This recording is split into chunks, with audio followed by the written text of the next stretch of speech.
আসসালামু আলাইকুম এভরিওয়ান, কেমন আছেন সবাই? আশা করছি ভালো আছেন। সাথে আছে আমাদের নেয়া ভাই, বরিশালের মানে বলা যায় যে কম বেশি সবাই চিনে।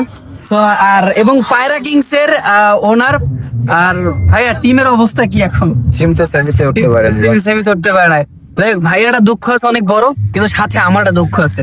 সর্বফার্স্ট আমরা কমিটি মানে টুর্নামেন্টে আমরা বাদ দিচ্ছি। আমরা মানে কষ্ট আমাকেও আছে বেশি, কিন্তু আপনার আরো বেশি, কারণ সেমিতে ওঠার সময় বাদ হয়ে গেছেন। তা আমরা ফার্স্ট রাউন্ড বাদ হয়ে গেছি, আর ভাইয়া তো বললো যে তারা সেমিতে উঠতে পারে। এটা বড় কষ্ট ভাই। যখন টিম আউট হয়ে যায় তখন সব থেকে বড় কষ্ট লাগে যে ভিতর থেকে কেউ বলা যায় না। ভাইয়া টোটাল এই আয়োজন, বিসিসির আয়োজন আসলে কেমন লাগতেছে আর কিরকম মানে ফিল করতেছে? ভালো, যেভাবে মানে হওয়ার কথা ছিল সবকিছু ওভাবেই সবকিছু হচ্ছে, আলহামদুলিল্লাহ ভালো। টুর্নামেন্টের হাইপ আছে, আর সব থেকে বড় কথা হচ্ছে আমরা ওইভাবে আসলে উদযাপনটা করতে পারছি না। দেশের পরিস্থিতি আজকে রাষ্ট্রীয় শোক, তো সবকিছু মিলিয়ে আমরা অন্তরে যে সেই আনন্দটা, উচ্ছ্বাসটা ধারণ করতে পারছি না।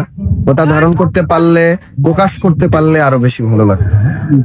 আসলে দেশের যে পরিস্থিতি, আসলে আমরা উদযাপন ওইভাবে করতে পারতেছি না, বাট কিছু করার নাই। এখন একটা রুলস আছে আমাদের এখানে, রুলসটা এইভাবে ফলো করতে হবে। হ্যাঁ। তো এটাই বলবো যে বরিশালবাসীর জন্য আমরা যেটা আয়োজন করতেছি সেটা সাকসেস হচ্ছে, এবং সামনে আরো সাকসেস হবে। কি না ভাই?